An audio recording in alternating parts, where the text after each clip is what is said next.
Howdy, folks. Chuck Schiele here with Making Music Magazine, and we're here again for part two with Tracy Silverman, Belmont University violin teacher, violin pioneer with the electric violin. He builds his own violins, and he's here today to pick up where we left off last time. Tracy, how's it going, man? Going pretty good. Going pretty good. I got my fiddle Election over day. here. The day after election day, did you play? Did I just play a little bit this morning, you mean? Try to, Yeah, like yeah. it's election day, so you play Star Spangled Banner or anything like that, or I do a Looney little Tunes, Jimi Hendrix. sing the Looney Tunes, take a little It's hard, I gotta say, it's hard to be musical sometimes when all this stuff is going on. It's like, yeah, holy cow, man, can we get back to the music?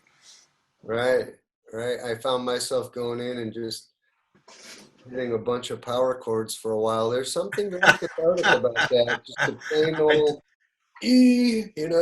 I do have the Marshall cabinet over here, man. It's just waiting, waiting for some more election returns to like crank it Yeah, up. fire that up. So the Yeah, last time we were talking, I think you were telling us a lot about your bowing and chopping techniques and strumming techniques.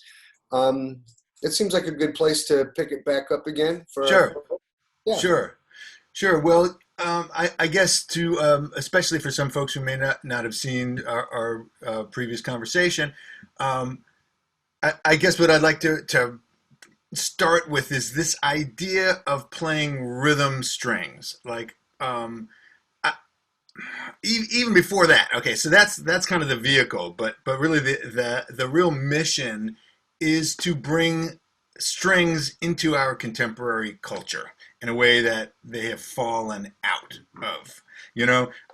When you think of, like, if I say, give me a typical jazz instrument, Chuck, what would you say? I guess that would be a saxophone. Is Saxophone. probably Okay. one. Give me a typical rock and roll instrument. What's the rock and roll instrument? Electric guitar. Electric guitar. Um, Violin doesn't come up as an answer to any of those questions. Okay, it's not the typical instrument in any part of our contemporary pop culture. It's a typical, except maybe in country. You might say fiddling. But that's really kind of a holdover from a folk style that made its way. But okay, legit. But other than that, strings don't have any place in hip hop. They don't really have any place in rock and roll. They don't really have a place in jazz, although there were a few great jazz fiddle players. Well, I Grappelli, talked to Menudo. your colleague Jeremy Cohen the other day, Yeah, and he takes it there. yep, Yep. yeah. No, I mean there have been One of plenty the of, few. of Yeah. plenty of great jazz fiddle players, but it's not the instrument you think of when you think of jazz. You think of saxophone or maybe a Right. trumpet, maybe an upright bass. You're going to think of things like that. Violin's always been an outlier. So my mission in life is to try to reconnect strings with our popular culture. Okay. I started doing this like 40 years ago on some of the first electric six-string violins in the very early 80s, like 1980, 1981. I started making these with Mark Wood and trying to play like a guitar because that was the 80s. I came right out of the 70s rock and roll. I'm a rock and roll generation guy, and so I was trying to make it sound like a guitar, electric guitar, and the thing that I discovered is that if anybody wants to be able to play authentically in a popular idiom, whether it's jazz or rock or hip hop or whatever, you have to not just get a sense for how to play like a solo in that style, but you have to understand the rhythm of the style. That's where you have to understand the groove. You have to feel the groove in a physical way. You're never going to authentically sound rocking if you just don't feel it in your body. You're never going to swing if you That is don't correct. know what a swing feels like. You know what I mean? It's a very physical thing. And so I understood very early on in my journey. I started playing rhythm violin, electric violin, like as a replacement for a rhythm guitar in my rock bands, while I'm singing, as a rhythm instrument. And I kind of instinctively knew that this path toward to being um, integrated authentically into a style comes from rhythm. It really comes from the grassroots, kind of from the ground up, from the rhythm up. And for string players, rhythm is in our bow arm. Just like for a guitar player, rhythm is in your pick, in your picking hand. Sure. Um, yeah, so what ended up happening was, I started realizing that the journey that I want to make was important for me to get strings into contemporary music had everything to do with rhythm and how to use the bow and how to play rhythm guitar on a violin. How do you play rhythm strings? So that's what ended up happening was I kind of was doing this for 10 or 15 years in rock bands in New York after I graduated from Juilliard on 6-string electric violins, playing while I'm singing, playing rhythm. And I started noticing that I was doing something different with my bow than they taught me at Juilliard, something very different. And what I started calling it strum bowing, just as the simplest way to describe it, because I'm basically just trying to sound like a guitar. And that's kind of the long and short of it. And then I started, teaching it way back in the 90s when I was in Turtle Island. We were teaching chopping and to a lot of students when we do like workshops. I'm going to grab a fiddle here just so I can show you what that means. Oh, this thing is out of tune. Hang on. Oh.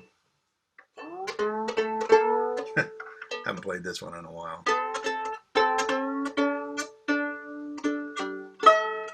Woo! That baby's out.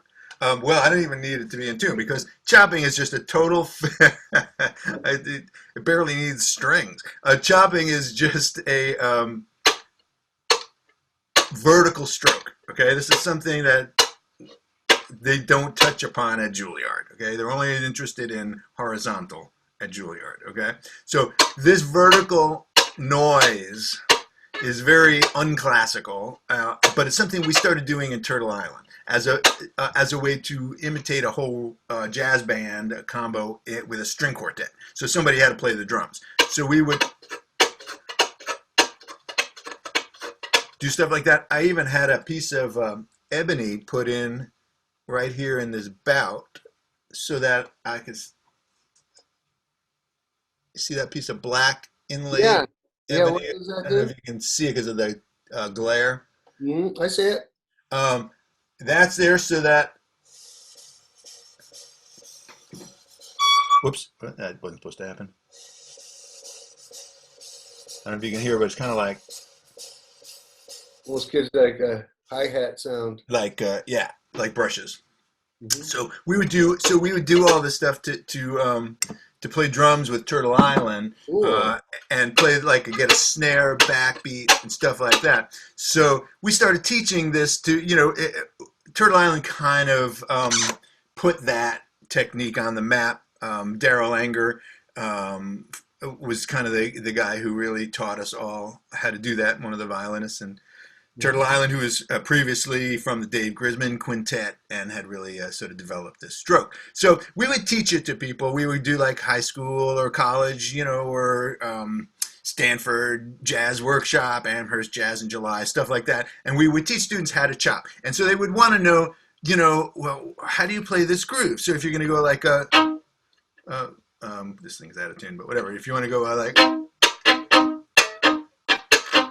so we would go like, okay, it's like down, chop, up, down, chop, up, up, up. We would like, okay, and now how would you play this groove? Okay, that's down, down, chop, up, down, chop. And, so we'd have these like, try to memorize all these things and teach them to people. And I was like, there's got to be a better way. Yeah. This is crazy because we can teach them maybe 2 or 3 or 4 little rhythm patterns, but, how many rhythm patterns are there in the world? A million. So I kind of figured out that the easiest way to teach this is to reduce it to what basically is going on with guitar players is that there's a continuous subdivision of the beat going on with your hand, physicalizing that subdivision. And that's what string players don't do, because we just don't do that. Let me make this thing usable here for a second. If we're gonna play a riff like we play it with what we call as it comes bowing, because it's a bow and it goes back and forth. Okay, and it's heavier than a pick. It's a little less easy to just kind of, it's heavier, it goes back and forth. That's the way it works. So that's the way we're taught how to use it. But guitar players would never play as it comes. It's not the way you play a guitar. You play a guitar by keeping time with your hand and muting what you don't want to hear. Totally different thing happening, right? Very simple thing. Like I love to say, if guitar players can do it, how hard could it be? So, them's fighting words. The rules, of course. But it's true. It's not hard. It's just different. And one thing that's really different, like a guitar player could go like, keep this strumming over here and do an accent with your voice. It's not that hard for a guitar player to go like da da da ba ba ba da, right? String players, this is like once you pick up that bow and you get used to your habits of how to play the instrument, to go da da da da da da da is counter to everything you've ever learned. You want to go da da da da da da da. It's like a muscle memory thing. So it's really it's very non-intuitive for string players, but it's super easy. So that's kind of the whole idea behind strum bowing. It's not hard. It's not brain surgery. I didn't reinvent the wheel. I'm just doing what guitar players have been doing for years, but on a stringed instrument, in the hope that may bring us into the world of popular music by sort of riding on the coattails of guitars, which is our closest instrument in the contemporary pop world. We're closer to a guitar than we are to a saxophone, in some ways. Although, obviously we can be pretty vocal as well, like a sax can. So, But it's that rhythm. It's that whole rhythm chordal identity of string playing that has been ignored in the classical world. The idea that we can play chords. Mando players do it all the time. Now they've got frets, which helps when you're playing chords, and they've got a flat bridge so you can play 4 strings at a time. And you can be a Mando player and, the chord, you can play chords on a violin, but we just don't with a bow because we have a curved bridge. And if we do it with a bow, we have to suddenly go, we have to break it. Right, because of the arch of the fretboard. Right. And so, but when you hold it and put the bow down, you can grab it like a guitar and approach it in that way. Then is that what I just saw you do? Without the bow, you mean? Yeah, I saw you playing guitar on it. Yeah. So you mean you can do that, but if we do that, we're just kind of a bad guitar, because we're not really designed to do that. But the violin strings have this bow gives us a completely an identity that is like unlike a guitar. So the idea is to sort of imitate the role of a rhythm guitar, but to do it with our personality as string players, so that we come up with a hybrid, something that's completely new but is functional in a contemporary popular idiom in a way that's real, because the groove is authentic. It's coming from an authentic rhythmic physical place, not from this sort of classical place where we're not, it starts with strum bowing. That's just the beginning of, of keeping time with our bows, Then there's all of the, techniques within that, like how do you ghost? How do you chop? How do you, different kinds, like I break it down to this chop, but then I have a what I call a compound chop, which is kind of really the way you use it, which is just 2 chops together where you kind of have a 4-stroke power stroke, rest stroke. And while this may not ever be something that's necessary to learn on a guitar, it doesn't really have a corollary on the guitar. The guitar corollary to that would just be pick noise, right? But this kind of muscle memory, physical approach, not anything that string players ever do. We play notes. We don't play grooves like that, you know. So to get this going and then to fit in notes into that and chords into it and actually to play chordally like a mandolin on this 4-string.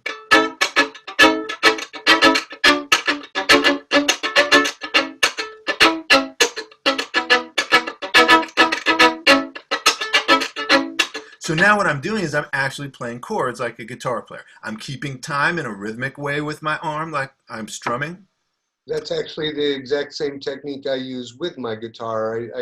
I refer to it as a snare technique. I just It's like a backbeat. Yep. I simulate that snare drum while I let other things happen. It's right. Now I can do it without doing right it with this instrument. Yeah. So I'm putting that chop on the backbeat, but I don't have to. It's effective, which is why I use it a lot. But I could just play kind of rhythm without it. I could go like,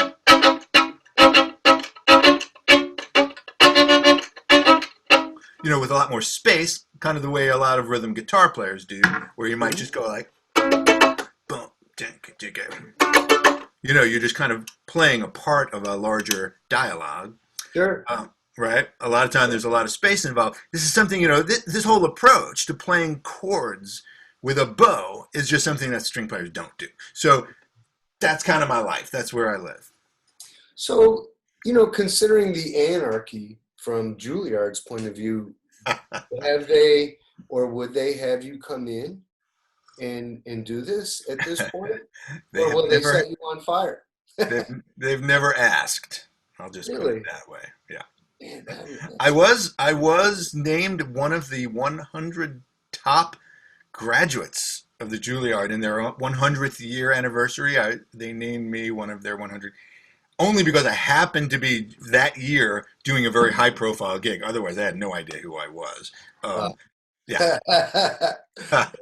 I get One it. of those things, you know the way that works. You know? Yeah. Funny. So, so let's hear it. Can you plug it in, or Yeah. and plug it in? Let's hear a little bit. Yeah. Oh, so you know, I was just going to say, you know, this whole idea of playing chords. So that's really what it comes down to, right? Being a rhythm instrument means you're going to be like a guitar means you're going to be playing chords, and you know, there's a lot of different ways to play chords. If you're playing chords in a bossa tune, that's different from playing it in a Chuck Berry tune, right? You know, guitars do all of that, but they do them very differently. And so we sort of need to figure out how to do all those things. So I have a new book called The Rhythm String Player and a whole online course for it through my Strumbo and Groove Academy on Teachable.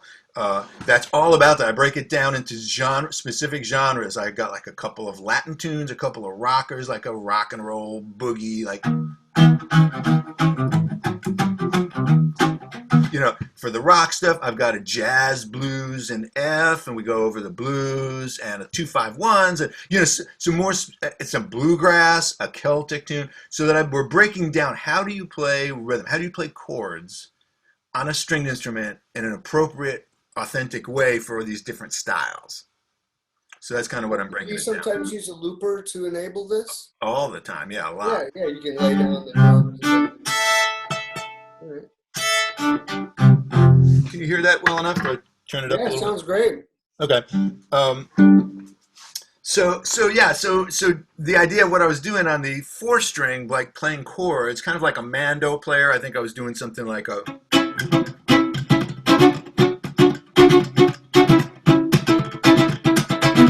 Right. So you can do the same thing now with these 6-string instrument. I have actual bass string, so it's like the same range as a guitar. So it has that extra octave below a mandolin, which is kind of like the lower register of a guitar, the A and E strings, you know.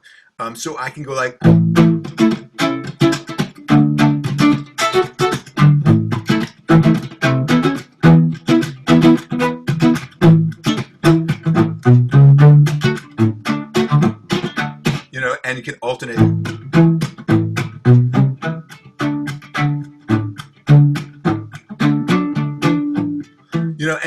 all of that kind of stuff on a string instrument is similar to a guitar, but it's got a little different personality because of the bow. And especially we can do stuff like add some distortion to it. And then we can really kind of play the guitar player's game and almost beat them at it. Because with this bow, we got to kind of sustain that you guys just like, man, all the compression in the world ain't going to give you this. Yeah, you know what I'm saying? Cats who play in this way, and and sometimes they can get out there in places that an actual metal lead guitar player cannot, regardless of all the compression they have. Yeah. So the distortion and the Marshall amp really kind of levels the playing field. And so, you know, guitar players have been going after that singing violin tone for years, you know.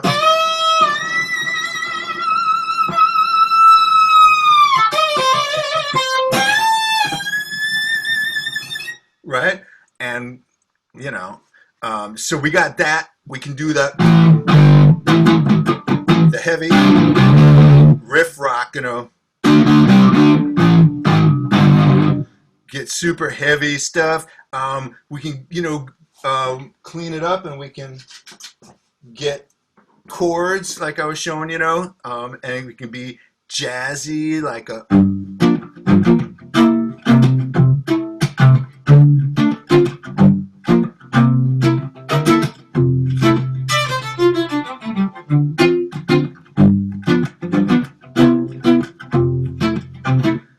See what I'm saying? You know, it can function like a guitar, especially when you have this low register and you can get that bass note. But what people start ignoring right away because it's so much a part of our culture, you don't even realize what I'm doing with the bow. So when I go like, you know, you go like, yeah, what's the big deal? I've heard guitar players do that all over. It's like any lounge guitar player can play what you just played. But can they do it on a violin? It has a particular thing to it. It's beautiful that way. It's different. Instead of writing some lyrics, I'm going to write this song with you. It's called "Somebody Stole My Freaking Tools."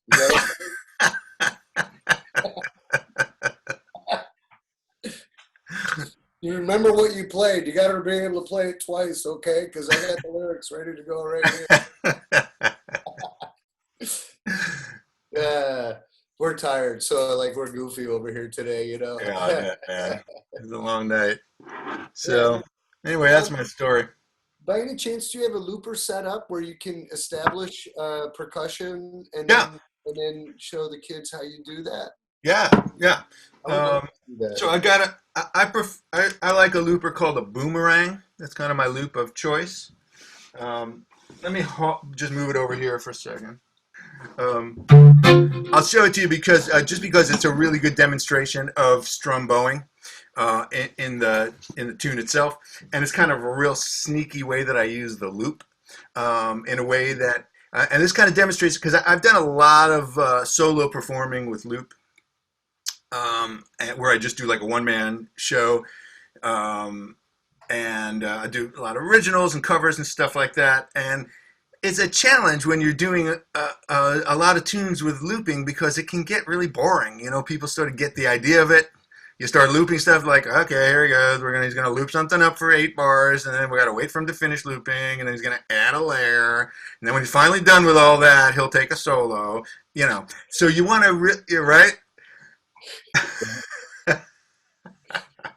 I just got a looper as soon as COVID hit because I didn't have anybody to play with. I wanted to do a looper so I could play with somebody, and that was exactly what I was going through my head. It's like, now how many looper guys do the exact same sequence of like, okay, lay down this, come around 8 bars later, lay that, you know, strophic thing, you know, just sing chords. Exactly. And but you know, I did a couple records ago, I did a suite of pieces, four movements called Axis and Orbits. And in each one of those movements, I tried to use the loop in a different way, in a sort of non-traditional way. for one of them, and you can do this and come up with some pretty crazy results if you're into crazy. In that, like, if you have a loop, you can set up a loop, and let's with this boomer, you can't do this with every loop machine, but with this one you can. You can set them up so they're completely independent of each other if you want to. So you could have a loop that's, let's say, 10 seconds long, and then you have another a loop on top of that. Let's say 14 seconds long, where you're playing along with it and you let it overlap and you sort of keep playing and then you cut that off at 14. Then you do another one that you cut off at maybe it's 20 seconds or 18 seconds, an odd number. Now what's going to happen is that these are going to start sort of looping at different, they're going to oscillate at different speeds and start changing. So if you have chordal material or harmonic material, it's going to start shifting, and you're going to get all of this weird serendipitous kind of stuff happening that you can't plan for. I can't wait to hear this. Yeah, so all you have to do, in order to do that, all you have to do is have different length loops that are not planned, that you haven't, like, it's not like 2 bars, 4 bars, 6 bars, So that's one way you can do that. I did that in one movement. Another thing I did was I had like a movement that was like a 3-minute piece. That's just like, crazy the whole time. That was like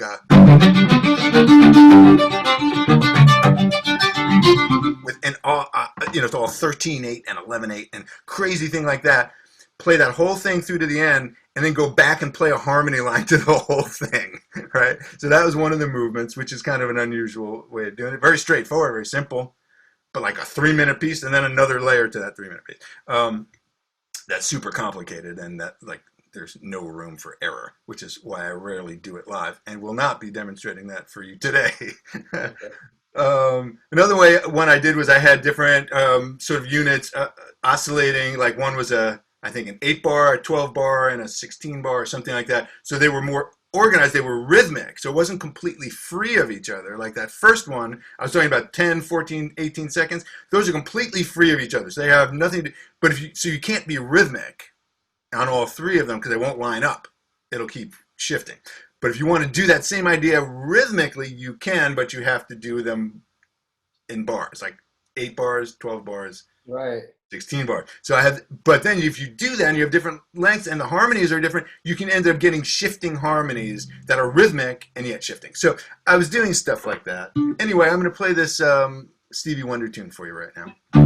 So it starts off with this strumboing riff. Oops, I got a flange on there. Now I'm going to loop that.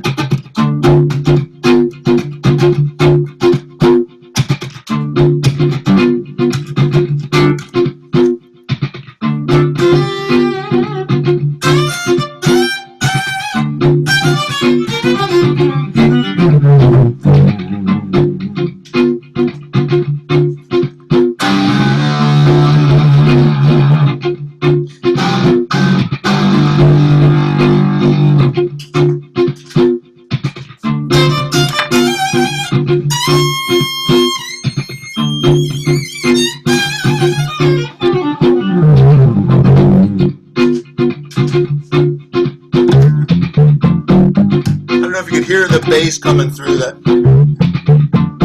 Yes, good boy.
just cut her off there. But so Super fun, man.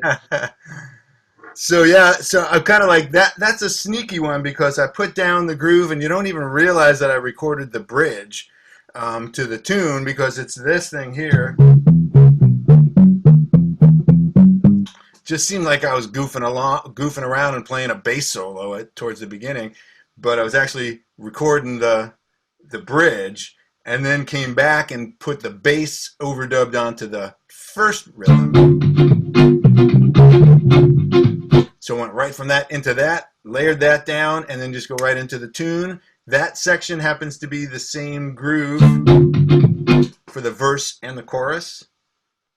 So then I have the verse, bridge, chorus. I got the whole tune right there, and nobody heard me, had to wait for me to loop anything because I was just kind of jamming the whole time and, hopefully being somewhat entertaining or at least interesting musically while I'm doing it. So then people aren't like sitting around and going, okay, when is he going to finish the loop and start playing, Right, it takes it out of straight masonry into musicality, actually. Basically. Building it a layer at a time, Yeah, right, I'm exactly. still in the masonry mode, I guess. That's really cool. Thanks for sharing that. Yeah. So, let's see, one more question, and then we'll be on our way. So, when Yeah. you're saying that you do this by yourself, do you play with other folks? And if you do, what is it that attracts you to them to play with somebody in this way? Yeah, well, I do. I've had a lot of duos actually with percussionists. Probably the longest standing one I have is with Future Man, Roy Wooten from Bela Fleck and the Flecktones. Plays that drumitar thing that he invented. So we have a lot in common. We're both kind of playing these weird instruments that we've invented. And Roy's just a really good friend. He's here in Nashville. I've known him for many years. And just anything that I play, if Roy plays on it, it just sounds better. Well, all right. So if you say that, so then Jeff Coffin. Oh, yeah. Oh, yeah, I know Jeff. I just talked to him last month. Wow, yeah. I saw the interview. Yeah, it's really good. Okay. Yeah. All right. All right. Well, let's wrap this up here. And I really appreciate it. Yeah, man. My pleasure. Nice to know you. So anyway, folks, if you're having a good time, if you had a good time, make sure you hit the like button, subscribe to our YouTube channel. Make sure that you visit all our social media channels. We're everywhere all the time. And make sure you come in and visit Tracy at all of his places, which are TracySilverman.com, StrumBoeing.com, and Insta, Facebook, all that. Very good. Now, are you also involved with String Masters, I believe? I am involved with String Masters. Yep. Right. I've been using that platform to teach, stringmasters.com. It's great, really great platform for teaching. I saw that the other day with Jeremy Cohen. He toured us through that. I was actually incredibly impressed, and we're hoping to do some work with the String Masters here at Making Music Magazine to help facilitate. They've really got it dialed in. They the guys who did the coding for it, somehow figured out how to make it just the quality really good. The audio and visual quality is better than anything that I've used for teaching. So it's a good platform. Very good. All right. Well, thanks again. You're welcome, Chuck. Good talking to you, man. And you have a great day, a great year. Stay busy. You too. Everybody out there, have a great day. Keep practicing, and we'll see you soon. Take care.